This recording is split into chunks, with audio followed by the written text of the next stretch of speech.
Hello, you beautiful degenerates, and welcome to Links and Locks, the Action Network's golf betting podcast presented by Bet365. This week, we'll be previewing the Travelers Championship from Cromwell, Connecticut.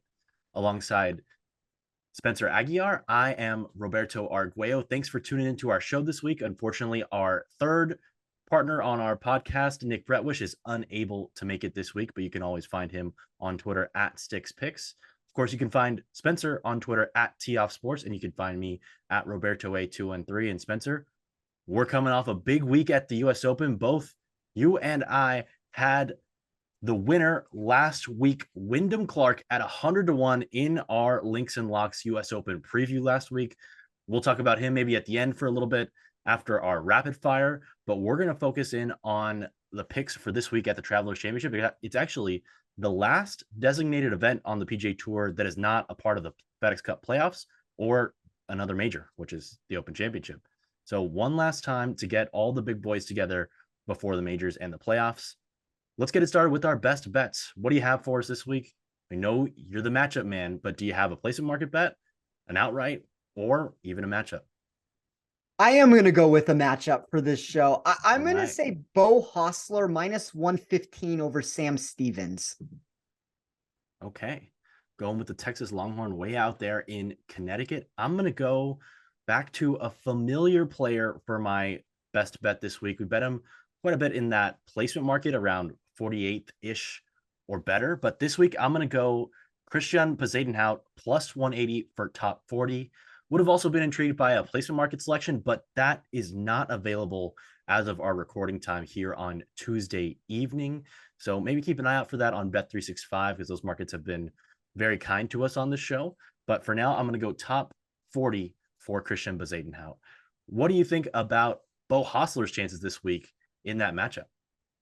Yeah, these matchups have been more of a grind than I've ever seen them over the past few weeks.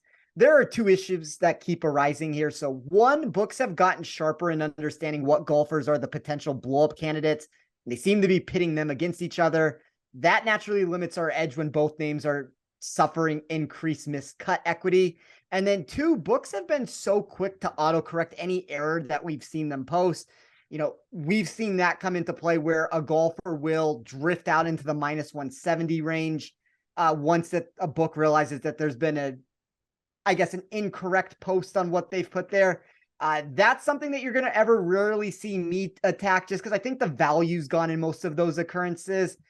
You're looking for players to take on. I'd love to find an opponent against Adam Schenk, Taylor Moore, Sam Bennett. Those are a few of the overrated options that I had, but I'll go with more of a course-specific answer here in a spot where I believe Sam Stevens might find TPC River Highlands to not suit his eye and grab Bo Hostler against him at minus 115. Stevens shifted from 34th in expected tee to green output on a generic course to 119th when running my data for this track. It also found that same downside took place for him with his proximity, a mark where he dropped from 37th in this field to 114th because of the decrease from shots outside of 175 yards. I think when we add that to his distance getting negated, the shaky short game that ranked outside the top 75 for both on and around the green, I couldn't help but feel as if the venue could be the wrong setup for him to find success. That may come as a bit of surprise here since Stevens has made his past 6 cuts on tour, but this feels like one of those spots where the floor may fall. And in my opinion, if it does sink here, it's going to sink very quickly from a statistical sense. So it's not to say that I necessarily trust Bo Hostler. You have some problems with his proximity numbers, and that's an every week answer that I think we can give. But I think for me, the big key to that answer is we see Stevens' proximity take a turn for the worse when we run a course-specific nature for this course. Hostler's just bad with his approach play pretty much anywhere you put him. So we know that he has the around the green game. He has the putter. He's not going to be any worse for the wear playing this course from the proximity ranges that we have. And he's been very solid recently, 8 consecutive made cuts. Obviously, Stevens has made 6, but I kind of feel like Stevens in this spot, this might be where the wheels fall off a little bit. Spencer, you hit on something that I think is really important to consider this week when handicapping for a variety of different markets for the Travelers Championship, and that's that recent course history on the PGA Tour. Not necessarily the course that we're playing this week, TPC River Highlands, but the courses we played recently. at Los Angeles Country Club, Oak Hill, even at Jack's Place at the Memorial, very different golf courses than the one we're seeing this week. And I think there are some golfers out there who've had their stock go up in price because of their success at those golf courses, and other players who have kind of floundered, who had good form or just didn't have their game suit those courses, who will suit this course this week. I think it's a really interesting spot on the PGA Tour schedule, and I think you're taking advantage of that discrepancy in course type here with this matchup, fading someone in Sam Stevens whom you might not think has someone who might be overrated at this point because of recent history on some of those courses where, like you said, shots in over 175 yards to greens have been accentuated, and this week that's not the case. Looking back, yeah, go ahead, Spencer. No, sorry, Robert, I didn't mean to cut you off there. I mean, I agree with everything that you're saying. Like, I think people forget that all these answers come down to a course specific nature here. Mm-hmm. From one week to the next, you're not going to get exactly the same layout here. And that's a really important thing to keep in mind, because it kind of goes back to what I'm saying with Sam Stevens here. It's like the general public believes he's safer. And it's not to say he doesn't make the cut. It's not to say that he doesn't post a top 20. It's gambling. The value is the value of what it is. And I think there's a value in the number that I found it at, but it's not to say that he can't overachieve. Like if all of a sudden he makes putts and he does things, he can propel himself up the leaderboard. But it's important to note that, like, once the sports books know that a golfer is producing, and we can see that with the 6 consecutive made cuts here, I just think that at some point these prices get shifted further than they should be.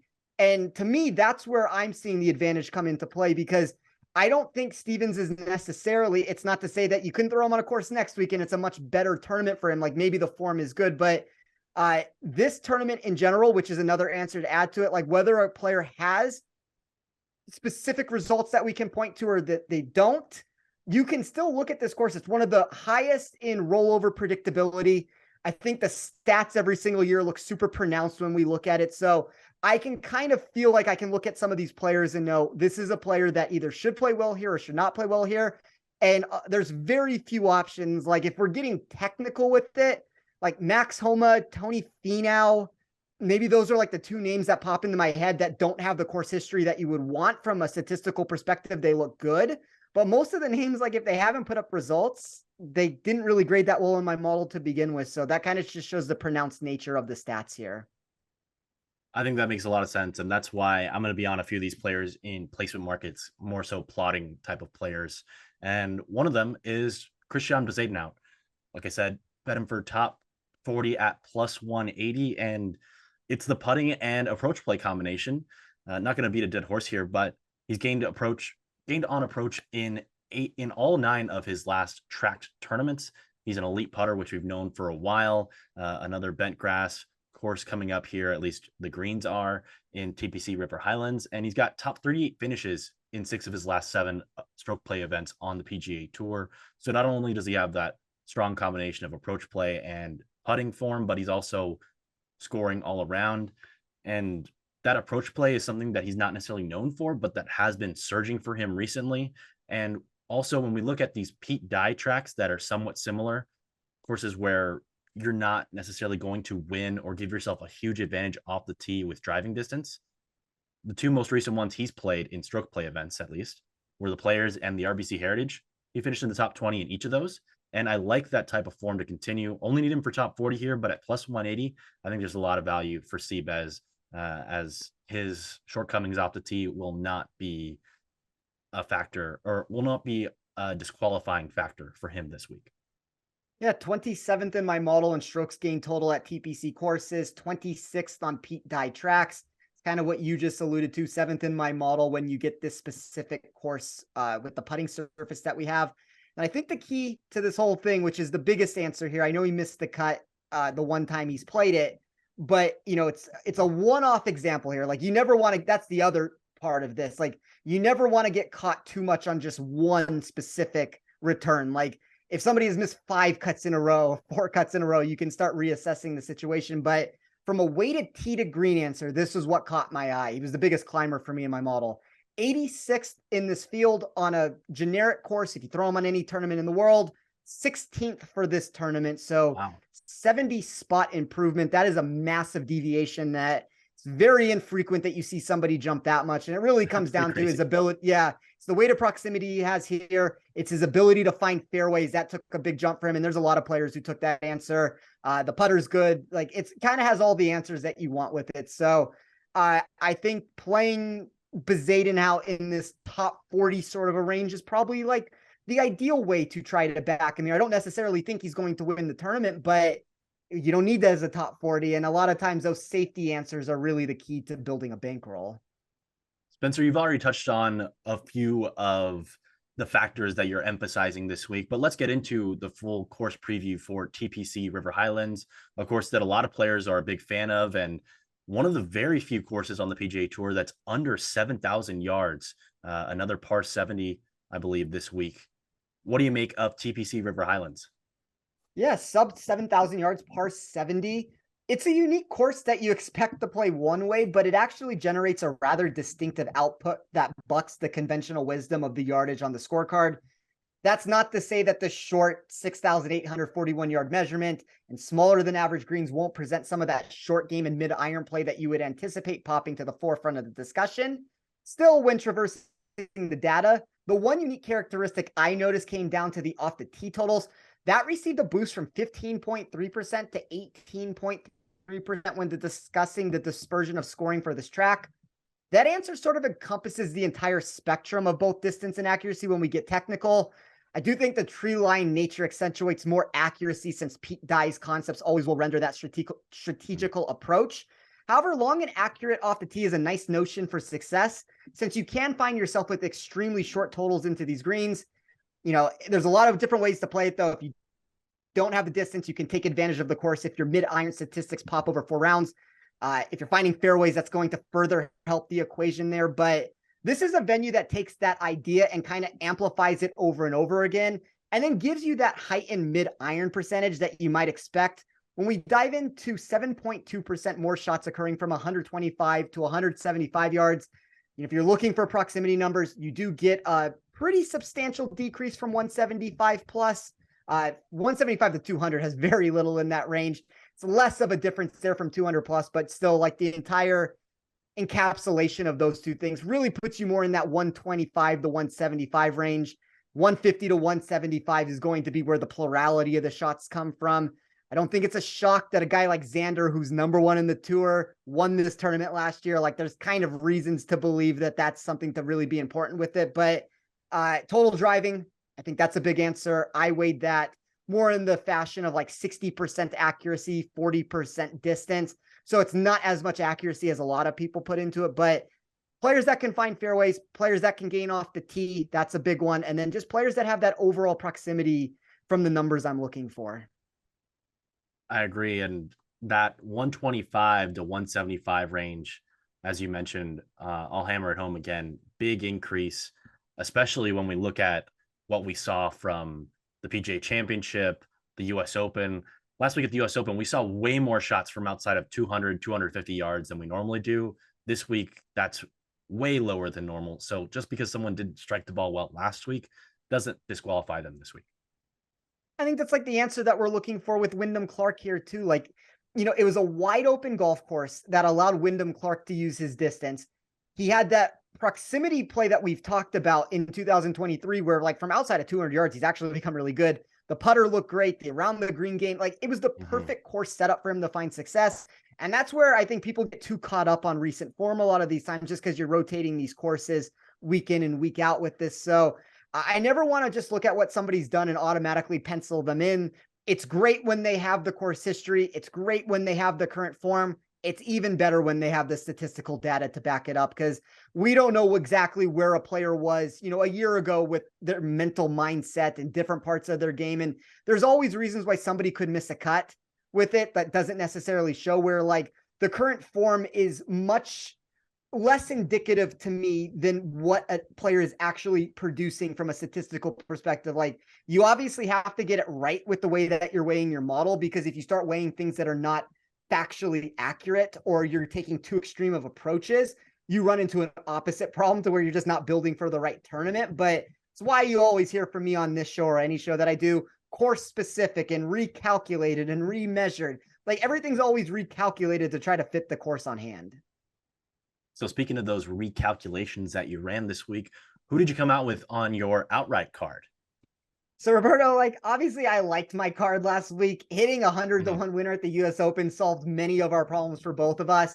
But I will say one thing. It felt much more natural for me to drop into this zone where I am betting now to win 7 units versus 8 on all of these. That 8 number is something that I have rolled with for years. Although the higher hold percentages in these markets didn't feel conducive anymore to keep getting that much money down up front into that sector. Sometimes you have to adjust when the industry changes. So that's a move that I plan to incorporate for the time being for anyone who does follow these picks. I started my card this week near the top with Patrick Cantlay at 13 to 1 on the Bet365 enhanced market. That number has moved over the past 24 hours. I will say for anybody out there, I would like I don't want to be at 10 to 1. Like in an ideal world, find a 12 to 1 if you can. I think that's like the ideal number there. If you can find better, obviously that's great. I just think this is a really interesting tournament for Cantlay. My model graded him first in all 3 iterations of overall upside and safety. Most of that stemmed from his multiple first place ranks per strokes gained total on Pete Dye and short courses, as well as birdie or better percentage when given those 2 setups and adding in TPC tracks and total driving for the course. You do have to pick your opportunities, as I just talked about. I think that fringe 10 to 1 number really starts eating up the exposure of your card. But I thought Cantlay should have won this event last year before he fired a tumultuous 76 on Sunday that dropped him from the lead to 13th place. I always say that Cantlay holds his long-term course history just as well as anyone on tour. We've seen it at the Memorial. We've seen it at the Shriners. Those are tournaments that he continues to produce.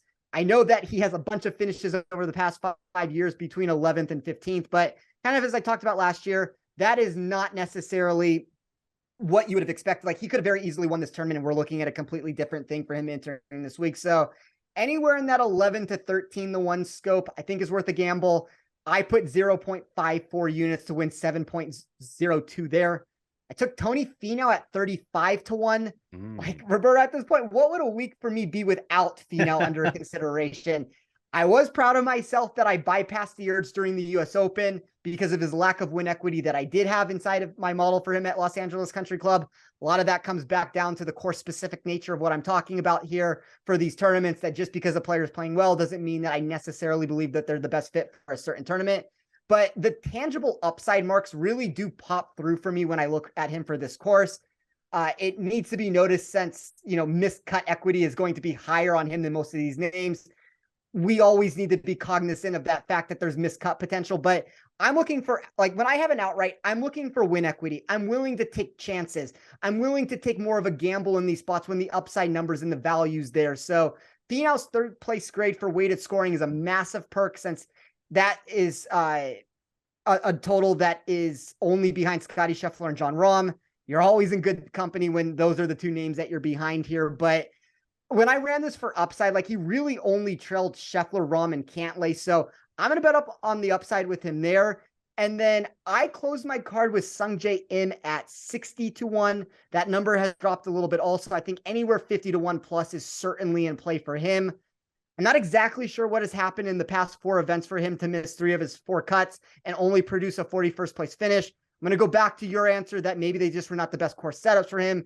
He obviously did some traveling across the country there where he missed 1 of those cuts and he never really quite got things back going again with him. But I just think you reach a point at a certain answer here, and it's a very similar answer that I just gave with Finau. At some moment when you look at these odds, these numbers have been inflated too much for the potential that they do bring. Like, yes, I understand Sungjae and Finau could miss the cut here. I'm willing to take on that super low floor for the high-end potential that they bring, because like to me, Sungjae is one of the best long shot options that you can take at 60 to 1 for the potential that he brings. Second in my model on Pete Dye and TPC courses, when we combine that together, that trails only Scotty Scheffler. I just think the juice is eventually worth the squeeze to take a gamble on a golfer that has drifted way too far. And Roberto, like we have talked about him quite a bit in 2023, and it's gone south for us here recently, but I'm still a believer in Sungjae's numbers, especially if you're going to give it to me at 50 to 1 plus. I agree. If there's a way to bet Sungjae Im this week, it's on upside. Much longer number than I think you'll see in this tournament for him in a few years. And it's pretty shocking because he had a run between the API and the Wells Fargo where he finished in the top 21 every single event. And then he actually flew across the world right before the PGA Championship, went and played in the World Financial Group Championship in South Korea in his home country, won that event. I believe he was 3-1 to win the event, still cashed it flying across the world, and then flew back. And like you said, 3 missed cuts and a T41 since then. Approach play numbers, not anything like what they looked like before. I'm just kind of befuddled. Maybe there's some kind of injury. I have no idea. But I just am not sure what's going on with Sung J M right now for a guy who's normally very accurate and not as long off the tee as some of the other elite players. This course screams Sung J M. So if you want to play Sung J M this week, I think the outright market, especially that 60-1 number, is great value. Wanted to touch up on a couple of the other outright players that you mentioned. Tony Finau, we spoke a lot in the fall and the beginning of this calendar year about how his putter had significantly improved. He's lost strokes gained putting, I believe, his last 4 tournaments, and he's shown that his putting is somewhat sticky. So just something to keep in mind there. But the good part about there being already a couple down events for him putting is hopefully that upswing is around the corner soon and you can capitalize on that, especially if his numbers continue to drift from that 20-1 to 35-1, which we've seen him at some of these designated events and other non-majors. So I'm intrigued by that. And then Patrick Cantlay, you've talked about his sticky course history and event history. You mentioned the Shriners, I believe the American Express. He's also done really well there too, but also the BMW Championship. Won the last couple of those, haven't even been at the same course. It's going to be at a different course again this year, I think in Chicago. So keep that in mind, even though not the same course. Just kind of funny that Patrick Cantlay continues to do so well in those same events year after year. I'm gonna start my outright card this week with Viktor Hovland, a guy that I know you've been high on recently, and we mentioned that 125 to 175 yards is going to be a key range of shots this week. Last year at the Travelers Championship, just over 46% of approach shots came from 125 to 175 yards. And when looking at the buckets on PGA Tour, on the PGA Tour's website, from 125 to 150 yards, Viktor Hovland is 6th in proximity. And from 150 to 175 yards, he is 7th in proximity. So this should be his wheelhouse. I mentioned a few weeks ago after that Memorial tournament that Viktor Hovland, a guy who hadn't won a ton in the U.S. in big time events, the floodgates might be open for him, and I don't want to miss the bus on him. I'm on him this week. He's a guy who's super straight off the tee, plays that little buttercut all the time. I think he's going to have the driving accuracy and the length. We know we've seen players like a Dustin Johnson kind of overpower this course at times as well. I think Viktor Hovland will have that option, although I'm not necessarily banking on it. And just really strong form from him. Top 2 finishes in 2 of his last 4 starts, with those being at the PGA Championship and at the Memorial. Top 20s in 4 straight. Even last week on a golf course that was very different than this one. And he does have some experience here, finished in a tie for 11th in his last appearance in 2020. And he was 3rd in strokes gained approach that week. However, he lost almost 0.8 of a stroke per round on the greens. The putter is very strong right now. And if he can gain strokes, be near a half stroke or better per round putting, I think he's going to be really tough to beat this week. I thought he should have been closer to 15-1, and you can find him out there for 20-1 this week. So I really like Viktor Hovland. And then I didn't love the value for a variety of players. There are a lot of guys that I liked whom I wanted to bet in the 50-1 range who are 40-1. A lot of guys I wanted to bet in 65, 70 who are 50-1 this week. So I thought the markets were pretty sharp this week.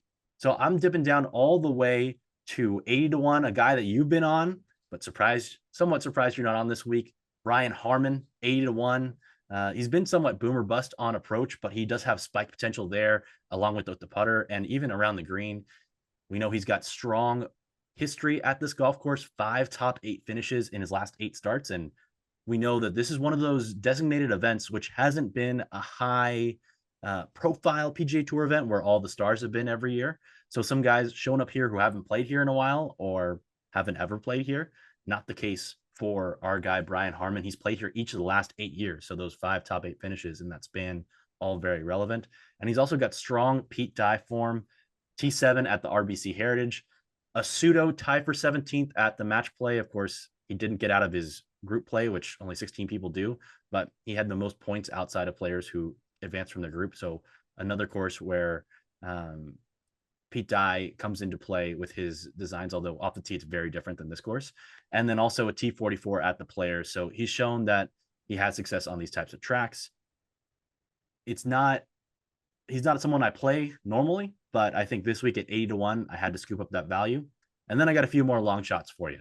Justin Suh, 175-1. The putter's on an absolute heater for Suh. You talked about how he's someone who his coach spoke about as if he could be as good as Jordan Spieth, especially from long range. And Justin Suh proving that elite putting potential now on the PGA Tour. He's gained over 3.5 strokes per tournament putting in 5 of his last 6. So really, really strong lately. Made 20 of 21 cuts, which is something that I don't think gets talked about very much on tour. But a guy whom, if he can put it together on approach, that putter gives him a high ceiling. And the lack of distance off the tee this week, not a huge factor. I also did bet Seabez 200-1 in addition to that top 40 at plus 180 for the same reasons. And then I also bet Mark Hubbard 200-1. I know we both wanted to bet him. I believe it was at like the Byron Nelson before he withdrew. He's someone whose approach play is very, very intriguing to me. Gain strokes on approach in 8 consecutive tournaments. Doesn't have the juice off the tee to be able to contend at a course like Oak Hill or LACC or even at the Memorial. But for him playing a course like this, more of a plotter's course, give me a chance on him at 200-1. Top 30 finishes in 5 of his last 6 starts, with the only exception being the PGA Championship. And I'm also going to play him in the top 40 market, in the top 40 market at plus 150 for those same reasons. Really like the combination of upside and of floor for Mark Hubbard this week. Yeah, Roberto, you're speaking my language when you talk about Harman and Hubbard. Those are 2 golfers that I want to back almost every week. Model liked both of them, have no issues with that. I think the bigger concern, and just with the way that I built my card, I don't know how far down this board a player can actually win this event. Mm-hmm.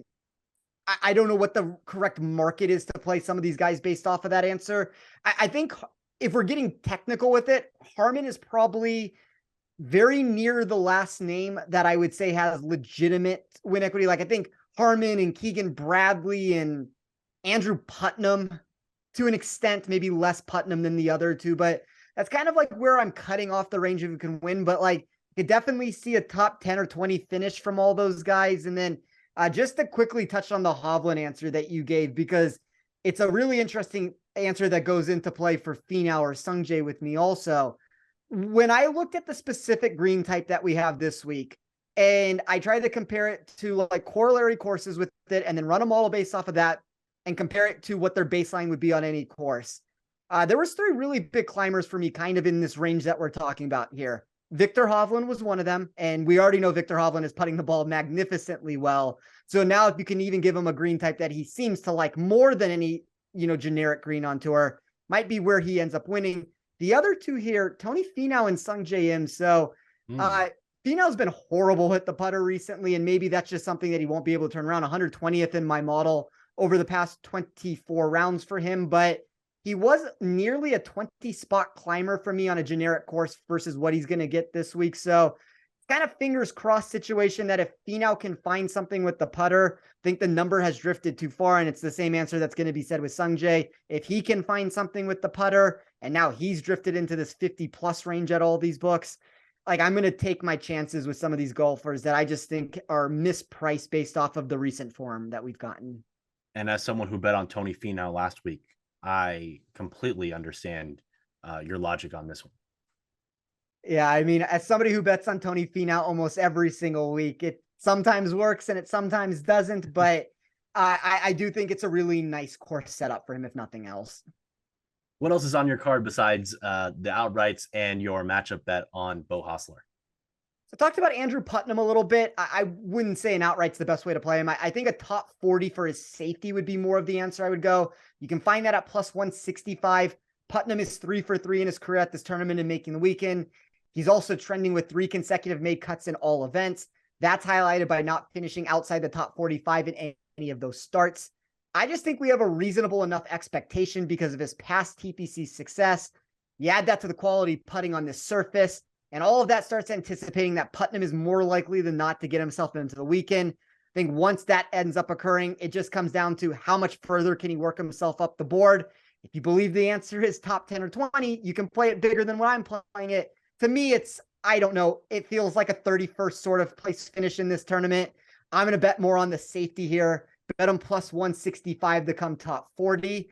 And then I decided to do a handful of bet 365 markets this week for the majority of my placement exposure. Shane Lowry, 46th or better. Seamus Power, it's a golfer I was on last week. I also think he's somewhat intriguing at 2-1 for a top 40. I think 69th or better here is probably my preferred way to play it. KH Lee, 68th or better. All those, as always, will be minus 120. I typically always bet them to win 0.5 units, so 0.6 to win 0.5 for anybody curious. I think Lowry possesses one of those safer floors because of his 6th place rank for me in expected total driving when recalculating the metrics to fit TPC River Highlands. I also thought the biggest takeaway to this whole thing was the improvement he received with his putter when given this POA/bent split textures that he's going to get. He's another one of those players that I just mentioned, Hovland, Sung Jae Finau. There's another one that saw that massive increase. There's a reason why KH Lee is known by many as TPC Lee. Mm-hmm. I would say probably, Roberto, like, I don't know, 87% of that answer comes down to Nick coining the term. I think Nick was the first one that I ever heard say it, but there's also a lot to be said about the safety that he generates when running a model on these sorts of a layout. We see that with the weighted scoring, the proximity totals, the tee to green numbers, all of that gets an increase in projection for this track. And then talking about Seamus here, I don't think the form is quite as bad as the perception is around him at this moment. Like, sure, the profile isn't perfect. That's going to be expected when we're talking about a 69th or better here on Bet365. That is being baked into the total to begin with. Like, they obviously don't like him to begin with, but I always do sort of like playing him at these shorter courses that allow him to use his short game. So, we'll see if I end up getting to Seamus as a top 40 at plus 200. As of right now, I probably don't plan on going that route. Probably just going to be Putnam for me as a top 40 at plus 165. And then the 0.6 units on each of Lowry 46th or better, Seamus 69th or better, KH Lee 68th or better. That's more of how I'm looking to take on my exposure. I think those are all very intriguing plays. And Seamus Power really intrigues me in this one. He's got 4 consecutive top 66 finishes, including 2 in the top 25. And going to 2021, it looks like he finished 3rd in strokes gained approach here in the Travelers Championship in 2021. So very intrigued by that one. I think that's going to have to be my in-pod play of the week.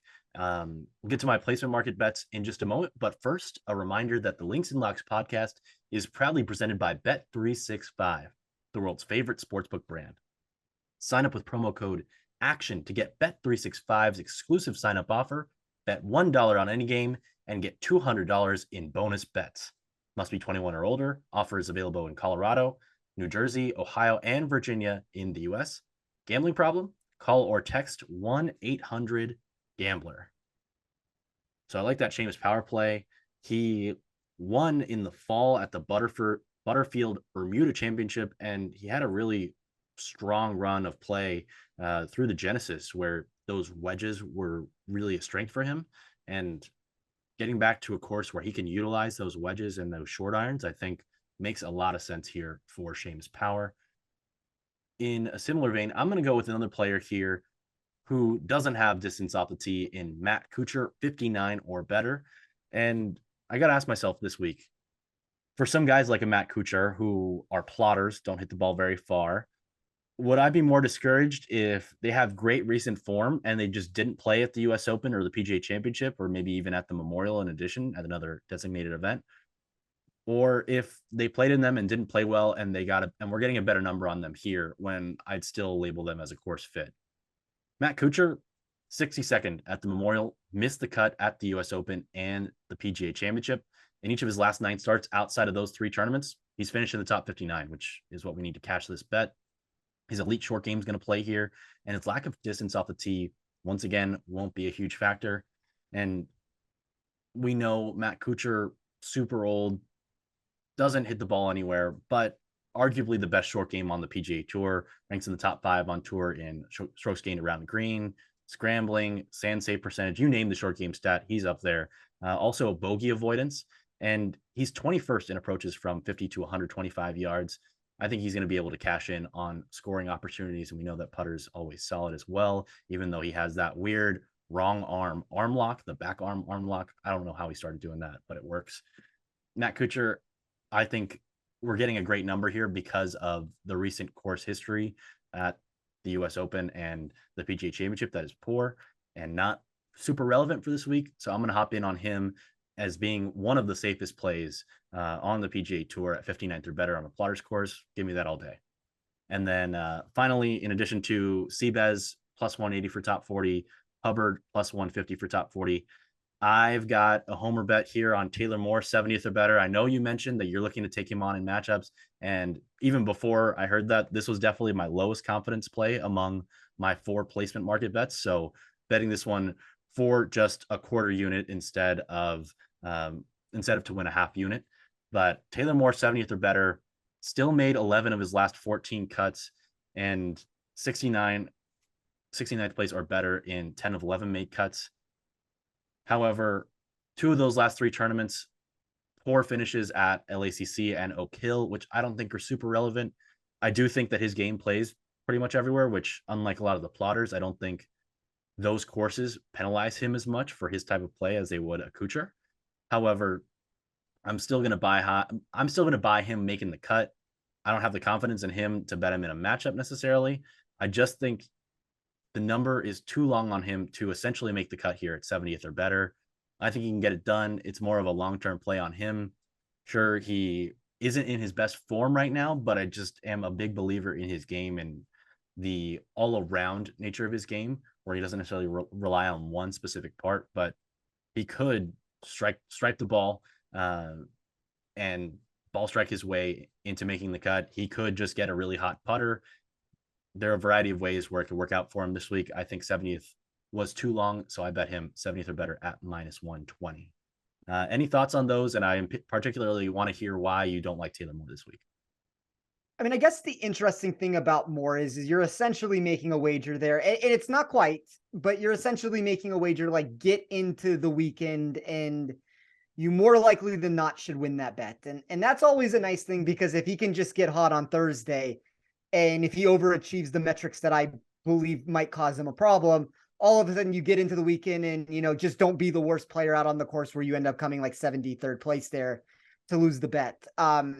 That said, I don't know, Roberto. Like, there's just so much in my model. Like, obviously the form has gone south, and it's the same answer that we keep giving, or that I've given a lot to. It's like, you don't want to get too caught up on certain intangibles of these courses that we've seen, but you can't also negate it altogether either. And the bigger concern comes in more than anything is just the statistical fit of how he fits into my model. Because now all of a sudden he has multiple red flags that are popping into play. The current form has not looked good recently. The stats place him 97th in my model.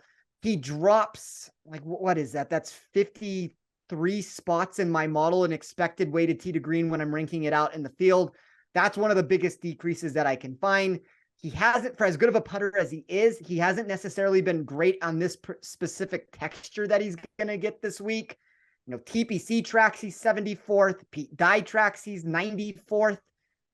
It's starting to feel like, when I keep giving all those answers, and like the weighted scoring is another answer that's 92nd for me, everything that I keep saying is outside the top 65, and everything is starting to feel like a miscut is going to take place here. So, like, look, I mean, if you're going to play him, I think that this is like the best market that you could do it, or like a made cut sort of a bet, just because you're taking out all the upside that I don't necessarily think he has. Like, he may hit it for one day, And if he hits it for one day, that could be good enough to win the bet. But I don't know. It's just not for me, Roberto. Like, it doesn't mean that you're not right with it. And we know from a long-term answer, and like, surprisingly enough, I think we've talked a lot about this on this show about Taylor Moore, about Steven Yeager. Like, I'm also lower on Yeager than I typically am also. I know those are two players that, like, either I play them together, I don't play either one. And with me being out on Yeager, even though I prefer Yeager if directly choosing between that, like, Moore with his current form is going to take a massive push down there. But no, I mean, unfortunately, I'm just out for those reasons. Gotcha. I think that one of the more similar comps, we mentioned this earlier, RBC Heritage at Harbortown and the Players. He finished top 40 in both of those, including T11 at the Heritage. I think those are relevant. I just also didn't want to read too much into the PGA Championship and the US Open as being just different courses for Taylor Moore. But overall, I'm willing to risk it on him, but I understand if people who haven't been betting Taylor Moore as much as I have this year, because not many people have, to be Oh, and I mean, you definitely have seen something in him. And I mean, we've hit wagers on him. We've hit outrights. Like, there's reasons to be optimistic about some of parts of his game, specifically if you're a believer here. But like, I've given this answer before, and this is the last thing I'll say about Taylor Moore here. I run everything from a 2-year perspective. So it's never going to give you just these last 3 tournaments and say, okay, because Taylor Moore was bad, all of a sudden now he's out of my player pool or he's not going to be a wager. I'm looking to fade him. Like, there's going to be some of that on the current form. I did weigh that a little bit, but even if I remove current form from the equation altogether, I remove course history, I remove everything. And I just talk about what do the stats tell me? He moves from 97th overall in my model to 91st. So there's still problems even when I remove all the most recent stuff. So like, that to me is the bigger concern here. But I feel like overall you have been very sound when you have backed him. So I don't know. It's just one of those very polarizing players this week. Yeah, he's a unique player to analyze from a 2-year that is perspective true, because he's a second-year player on the PGA Tour. So I think the player he was the first 90% of his rookie year on the PGA Tour isn't the guy that I've been trying to gamble on, at least recently. I think there has been a glow up from the end of his run last year, which is an interesting note because last year around this time was when he really started to kick it into gear on the PGA Tour. So we'll see if some of these tournaments down the stretch where he played well last year, like the T5 at the Wyndham and the 6th place at the Rocket Mortgage, if he can figure something out over this next month or so, or next couple of weeks or so, before those tournaments where he did have a really solid run where he got to keep his scorecard, because he wasn't playing like a guy who was going to be on the PGA Tour before around this time last year. We'll see how it works for him, because he's someone, as we noted, that I'm bullish on. We both had him at the Valspar at 70-ish to 1 to win that tournament. But we talked enough about Taylor Moore. Spencer, do you have any final plays before we get into our rapid fire segment? No, that's the entirety of my card right now. From an outright answer, like, all my bets, as I said, are to win between 7 to 7.2 units. I have like 0.8 to 0.9 units in play right now with it. So it's like the same distribution that I usually take, more or less, with it. It's just lowered a little bit of the exposure that I'm taking on. Didn't love the matchup market. I obviously gave the one at the beginning of the show, not my favorite head-to-head that we've ever talked about. I've said that the last couple of shows, and I feel like they've won when I've given that answer. So maybe that's a good sign for this play, but just not a ton of value in some of these like non-Bet365 over-under markets of these finishing positions. Like, I think in total, I have about 3.6 units in play right now. Half of that is coming from the finishing position markets on Bet365. The in-tournament wagers will come at some point, which is, I mean, it's funny, Roberto, because like, just from a transparency answer here, like, everybody wants to talk about me hitting Wyndham Clark at 100 to 1. And obviously, like, that's a great thing. And we both had him, and like, it's great for the show. The tournament bets were not the best in tournament bets I've ever had before. And it's like, I've won more money. Yeah. Nobody remembers that. It's like, I've won more money before by not hitting the outright winner and going like 8-0 on my in tournament matchups. And it's like, no, guys, this is the week that's sustainable. This is the stuff that you actually want to be tracking here. But the headline is, Tee Off Sports hits Wyndham Clark at 100-1. Roberto hits Wyndham Clark at 100-1. And it's great. And you need to have it. And because I hit that, it gave me a nice week where I won about 5 units. But it's always like, make sure that you put your exposure in other markets. I'm always going to harp on that point, even when I come in with a winner. And Spencer, I want to thank you for working with you on this podcast. You note how you bet to win 8 units the majority of the time, now shrinking it down to 7 because of your risk exposure.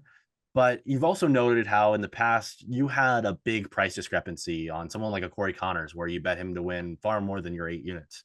Last week, Wyndham Clark was my only player I bet to win more than 8 units. I actually bet him to win 12 because I told you he should have been 50-1. And you said he should have been a top 15. He was playing like a top 15 player in the world. And now here we are this week, a little bit more money in our pockets because of that bet. But Wyndham Clark moves up to number 13 in the official world golf rankings. We know those aren't super accurate right now, given the nature of golf, but still in that range. And he's also 40-1 to win on most sports books this week in a very similarly strong field. So I think we hit the nail on the head with that one. Also had him for top 10 at 5-1 last week. So nice work. Yeah, I had him at top 40, which is not as impressive a number at plus 125. But I think that's an interesting point that you just brought up, because like, as I'm giving all these answers, it doesn't mean that you need to get 0.8, 0.9 units in exposure. You can have weeks on an outright card where you only have a quarter of a unit because you don't have a value on the card that you're looking at. And then the real key to this is people are way too flat in their thought process that comes into play. You need to try to find your edges. And when you find your edges, you should be ramping up the exposure and the money that you're betting. Like, you want to have more win totals on a guy like Wyndham Clark if your model's spitting out. When I find the right head-to-head matchup, I will, take it from 1.1 units to, 1.6, 1.7, 1.8. I never really play more than double of the number, but there's always going to be like, I think when you take that real stagnant approach of like, everything needs to be 1 unit in outright exposures. I need to have 3 head-to-heads. I need to have 5 placements, whatever the numbers end up being. You're doing yourself a great disservice at the end of the day. You need to be able to mix and match the exposures that you take in different markets. You need to be able to mix and match the wagers that you're actually placing, the exposure on those wagers that you're placing. So I think it's very important for everybody out there. Don't get caught in this mindset that I have 5 units that need to go into play this week. I need to make these 5 wagers. It's like, if there's only one play, there's only one play. There's always the next week to try to get action. And I know there are ratios out there where you can calculate your edge and what your risk should be, depending on if you have a 5% edge, 10% edge. So just something to keep in mind. Absolutely hammer when you have those big edges relative to the minuscule ones. Spencer, we normally go through our rapid fire by looking at some of the top players on the board who maybe we haven't discussed as much. And I give you an option between betting on them outright, but today let's switch it up a little bit, at least at the top. And we'll say, if you had to bet one of these players to finish above or lower than their placement market on Bet365, which one would you take? Would you rather have Scotty Scheffler 9 or better at -120, or would you rather have Jon Rahm at 15 or better -120? This might be a wild answer to give here. I would rather have Jon Rahm at 15 or better. At some point, and it's not to say that's going to happen this week, Scotty Scheffler could win the tournament.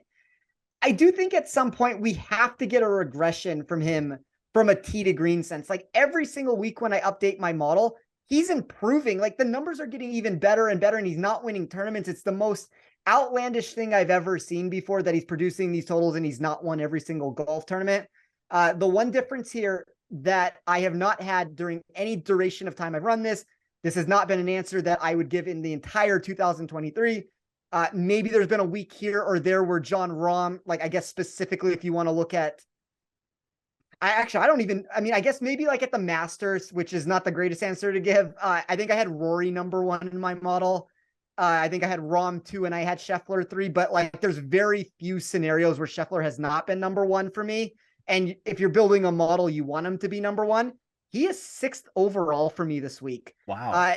That is as low as I'm ever going to find him. So I'm kind of just taking this approach to where if Scotty wins the tournament, he wins the tournament, but I don't plan on having exposure to him. It doesn't mean I'm fading him. I'm not looking to take him on in matchups, but I think Rom has reached this point right now where he is kind of highly disrespected. Even if you look at matchups between Rom and Scheffler, I decided not to make a bet against Scheffler because I don't think you want to go down that route necessarily, but because it's priced into this point, like I've seen some pretty decent numbers out there on Rom, and I think that I think Scheffler's a very small favorite, but I'm not so sure the numbers out there are quite correct at this point.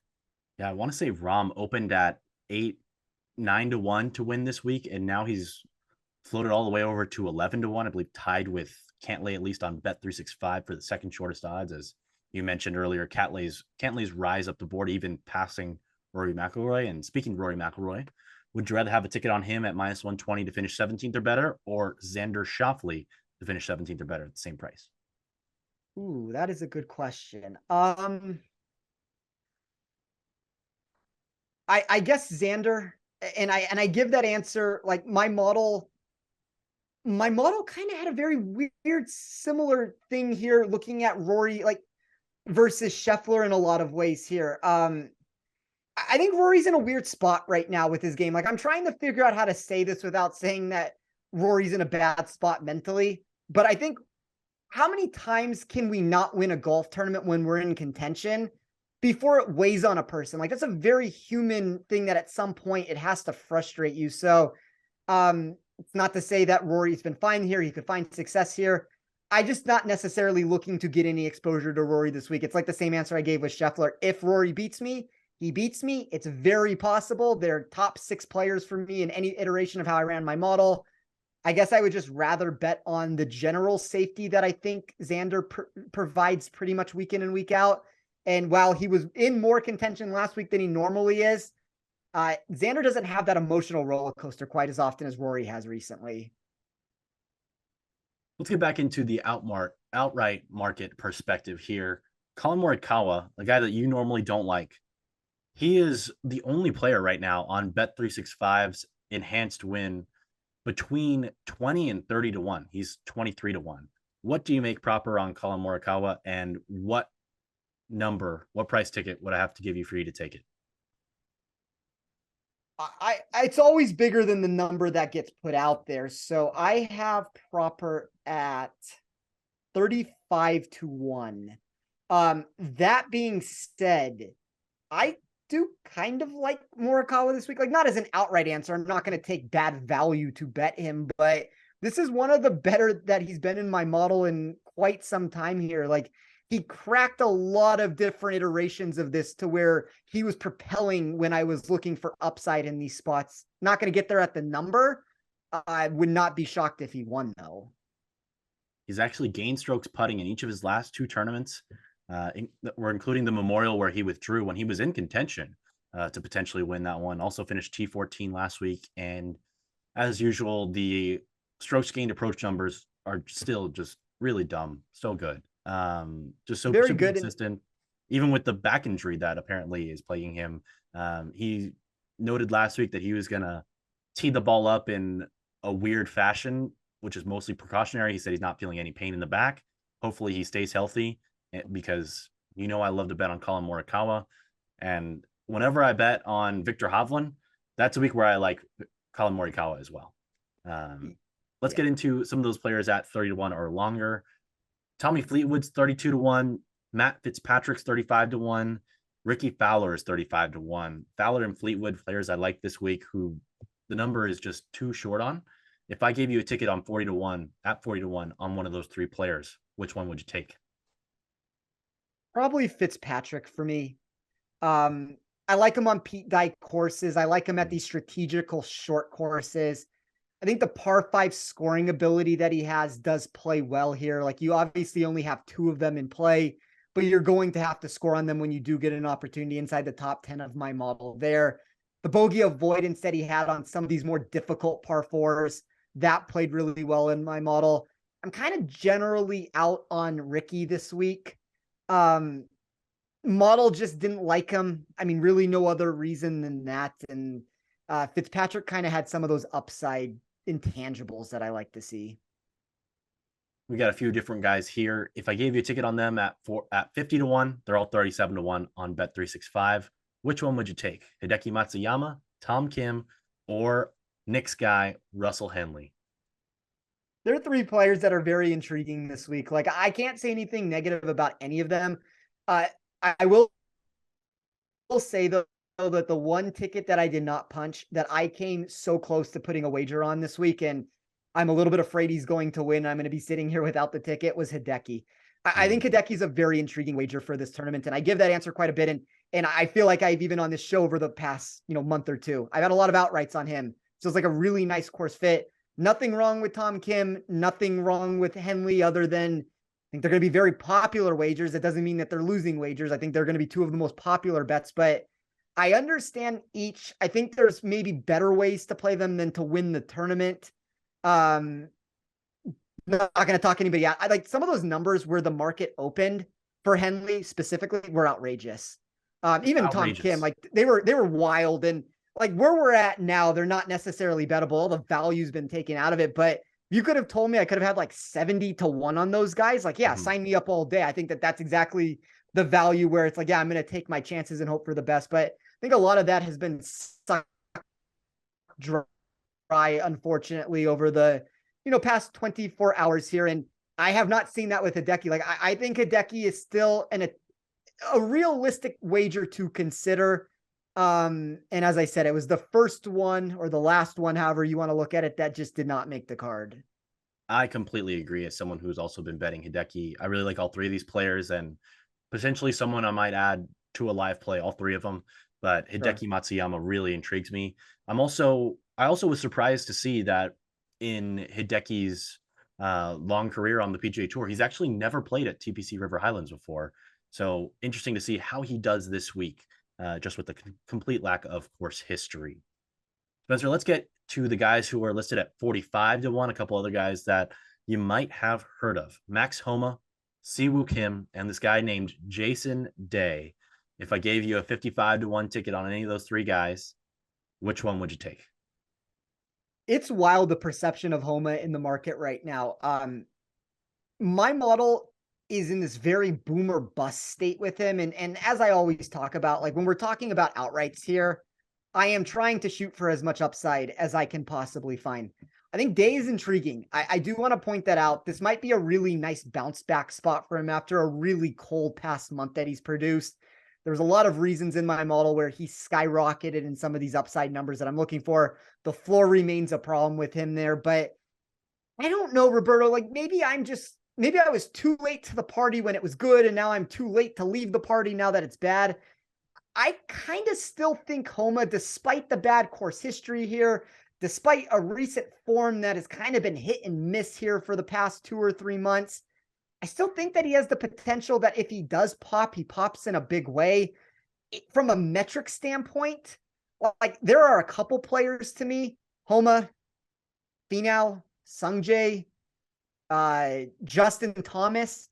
These are players that we know have the upside ability if they put it together. Yes. I can't get there with Justin Thomas, unfortunately. It's like the game is just so lost. And I obviously got there on Sungjae and Finau.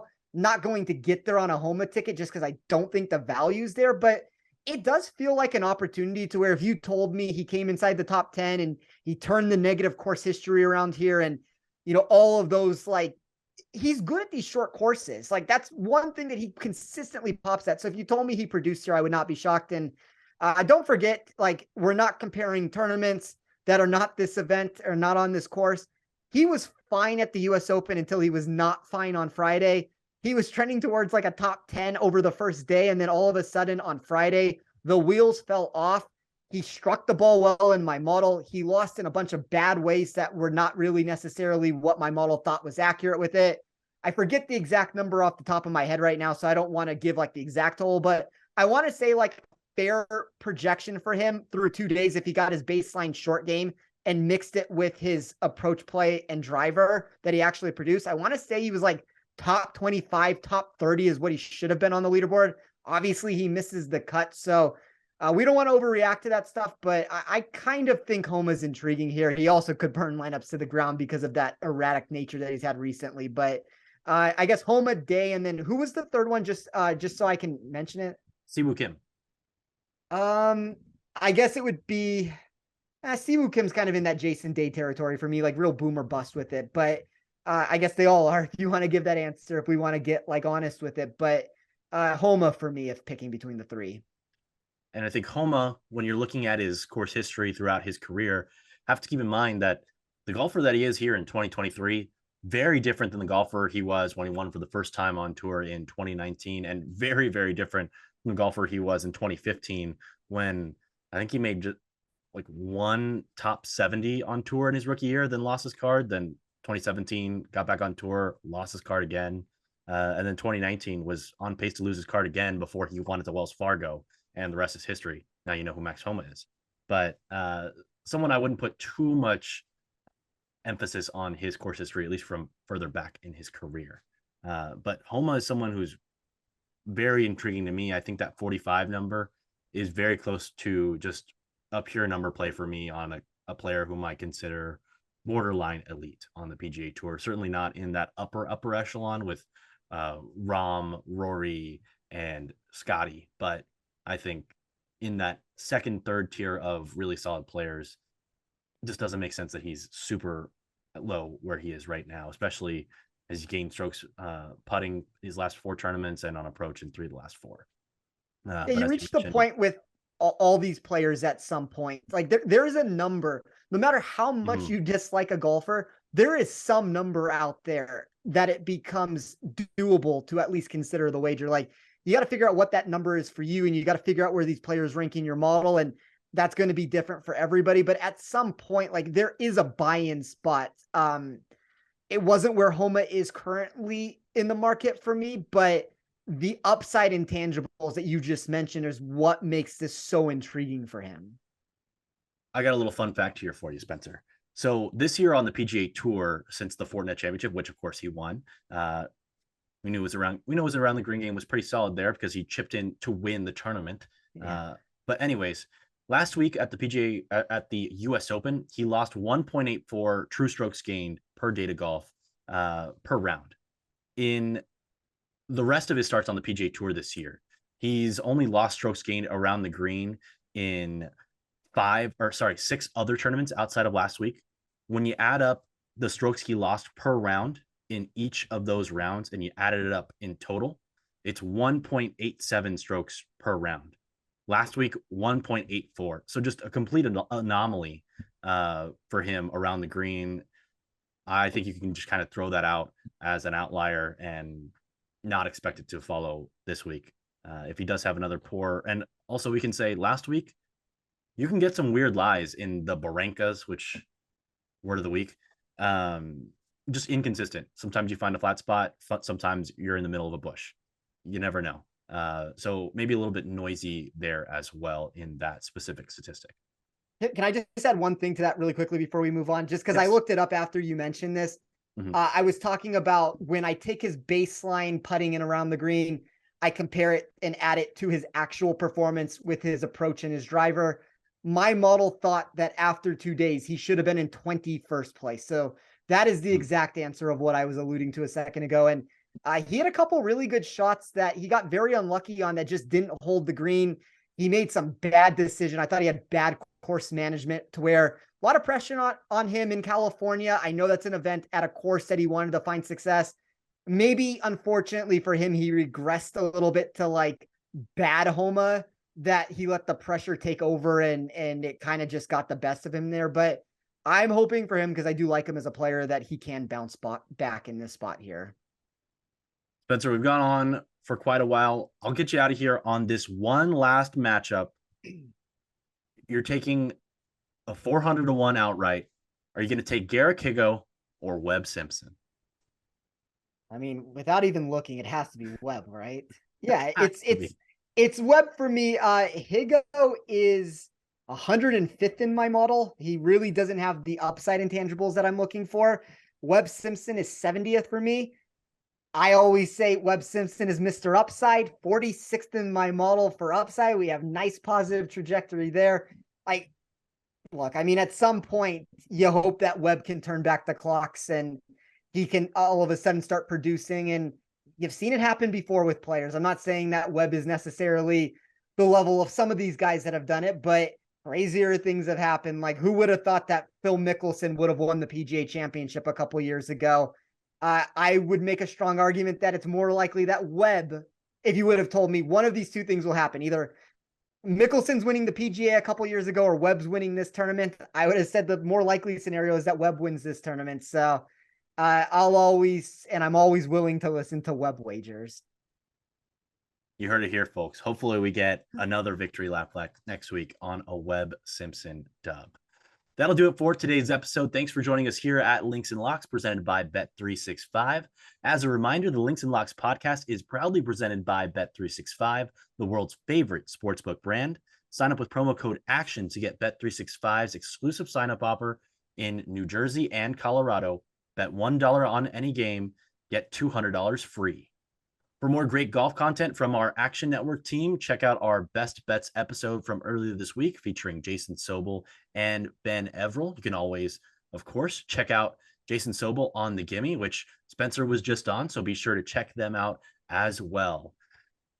You can always find as much golf betting content as you're ready for on actionnetwork.com and on the Action Network app. Our Best Bets article is live right now, along with betting breakdowns for the Travelers Championship this week from Jason Sobel, Matt Vincenzi, among others. I know Spencer's got an article coming tomorrow as well. Derek Farnsworth also getting in on the action. So lots of great content from our team. Be sure to check it out. Quite a few of us had Wyndham Clark last week as well. Nick's not here, but you can find him on Twitter at SticksPicks, and you can find Spencer at TOffSports. Spencer, where else can the people find you and your work this week? Yeah, you can find my model, all the numbers that I talked about. You can find that over at Rotoballer. It's something that I'm very proud of. Something that I put a lot of work into every single week, maintaining the database, getting the numbers right, getting my math to where I believe it's correct. I am not going to have a show with Nick this week. Nick took the entire week off for here, so there will be no better golf pod. But yeah, you can always find all the stuff that I do here at Action Network. I will have in-tournament bets. I'll have 3 articles coming out over the course between Wednesday and Saturday night. Be sure to check in on those for any of the in-tournament matchups that I do add. And as always, Roberto, appreciate the time with you today on this. It's always fun going over these boards and talking wagers. Always a pleasure, Spencer. And I always learn a couple things every time we talk. So super fun talking with someone who's as crazy about golf and the PGA Tour as I am. You can find me on Twitter at RobertoA213. And that's it for me this week. So just on the podcast this week, and looking forward to another big time event on the PGA Tour. Want to give thanks to everyone else who makes this podcast possible, especially our producers, specifically Noah Niederhofer, who gets the job done for us, gets us over the finish line, even though he's across the world and in the middle of the night. Big thanks to Noah and to our entire production team for all of their hard work. And thanks to you, the listeners. Here's to hoping you hit the green in Cromwell, Connecticut this week.